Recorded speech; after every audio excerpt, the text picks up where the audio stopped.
Hey guys, Josh from SoccerReviewsForYou.com, bringing you an unboxing plus on-feet video of the Air Jordan 28 SE. So as you can see, it comes in your standard black and white Jordan box. I'll give you a quick look at the label. You can see it's officially called the Air Jordan 28 SE. The pair I have here is a size 9.5 US.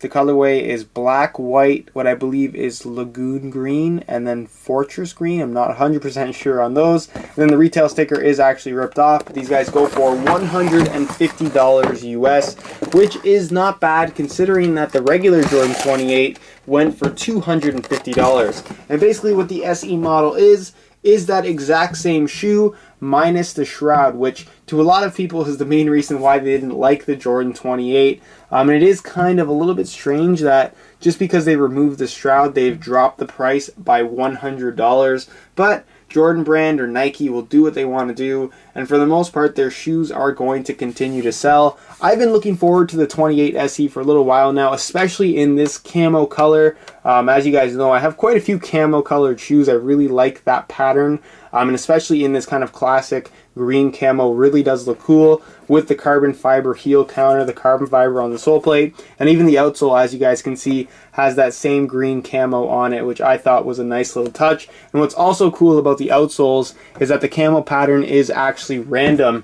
It's completely different on both shoes, and it's probably unique to every single pair just because of how they do it, and they probably just melt the rubber, and however it lands is the way that they put it in the mold, and that's what makes up each individual outsole, which I thought was kind of a cool little touch. Whereas the camo pattern on the actual shoe itself is not random. As you guys can see, it's exactly the same on both shoes, just mirrored. Now as far as the shoe itself goes, like I said, you have the 28 without the shroud. So without the shroud, you can see the underlay. It is a little bit different in that you do have this kind of very thin material. It's not super different, but it is a little bit different just because they had to make up some extra areas to kind of fill in the gaps where the shroud would normally cover. So you have this kind of fused on open mesh, very, very thin and flexible material, almost similar to what you're going to find on the Jordan Superfly 2. Then you have these kind of very thin, almost like a material kind of stuff. I don't even know what you would call it. It's like slightly rubberized,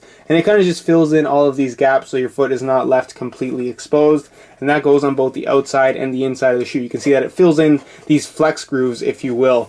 Now on the tongue, you can see that it is pretty much just an internal mesh booty, and it does have a very tight fit about it, very snug fit. And then of course you do have your tongue here with the kind of army green Jumpman logo, and it has this kind of swirl pattern going around the tongue, which I thought was pretty cool. Has a nice amount of padding to it. There is a little bit of an ankle kind of extra bit of padding here inside the boot itself with your black and green pull tab on the back, and it does have those same kind of bumps out for in the heel for the Achilles, kind of very padded material. It keeps everything locked in place.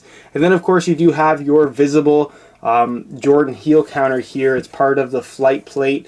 It kind of reminds me very much of the Nike Mercurial Vapor 4 SL, for those of you guys that know a little bit about soccer shoes. Has that same kind of shape about it with the exposed carbon fiber. You hold it upside down, it kind of looks like a grasshopper eyes, if you will. Then of course you do have your white Jumpman logo right there. There is a little bit of fuse going around the toe box, as you guys can see, just to keep everything nice and reinforced, prevent any kind of breakage between the sole plate and the upper. And then of course you do have that exposed flight plate carbon fiber here on the bottom, flight plate branding right there in white, your green Jumpman logo, and then a little bit of exposed carbon fiber here on the outside of the heel. Now as far as the outsole itself goes, it's the exact same traction pattern. You have your unlocked zoom here in the forefoot, which is essentially the cushioning system that makes this such a unique shoe. Even if you don't play basketball, this is something that I would personally recommend trying on if you do have that option to, just because it has such a unique feel about it. It's very, very comfortable, and the idea here is that your foot sits directly on the zoom unit. There's nothing in between your foot and that unit, and then there's nothing in between the unit and the floor other than this thin rubber for the traction pattern itself, making for a very responsive yet cushioned yet very low to the ground feel. It's kind of unique and just feels very, very cool in my opinion. It's also very comfortable. But that's pretty much it as far as all the technical specifications go, and just a close-up look in general on the shoe itself. And move on next to a quick on feet so you can get a better idea as to how these shoes look. Alright, here's a look at the 28 SE's on feet with a pair of shorts. Obviously, they do have quite a unique look about them, especially with this camo print on top. They will be releasing more colorways, I believe, that won't have the camo print. So if it is a little too over the top for you, like I said, simple colorways are coming soon, as far as I know anyways. But for the most part, I really like how this shoe looks. And definitely something you can get away with wearing with a pair of shorts anyways. Obviously, they are a pair of basketball shoes. In terms of how you lace them up, I think that they only look good if you tie them up properly. Otherwise, to me, they look a little bit weird. But in terms of comfort and sizing, they are extremely comfortable, and they do fit true to size. I'm wearing my usual size 9.5 US, and the fit is pretty much perfect. So if you are looking to order a pair, definitely stay true to size, unless you have fairly wide feet, in which case I would probably recommend going a half size up. So that's pretty much it as far as what they look like on feet with a pair of shorts. Move on next to what they look like on feet with a pair of pants. Alright, here's a look at the 28 SEs on feet with a pair of pants. I think for the most part, most people who are going to be buying these things are not buying them for casual wear, but because they are available in some pretty unique upper patterns like this green camo, it definitely is wearable from time to time as a casual shoe. Of course, they are very comfortable as well, which is kind of a nice little add-in. At the end of the day, you got to wear what you like. Personally, I like how these look with a pair of pants, but again, to each their own. So that's pretty much it as far as what these shoes look like on feet, and move on next to my final thoughts. Alright guys, that's it for my review of the Jordan 28 SE. Really big fan of pretty much all three camo colorways that they came out with. But after everything was said and done, I had to go for the green camo colorway. And as far as I know, they are still available. I will have buy it now links on the review page on my website, which you can find linked down below in the description.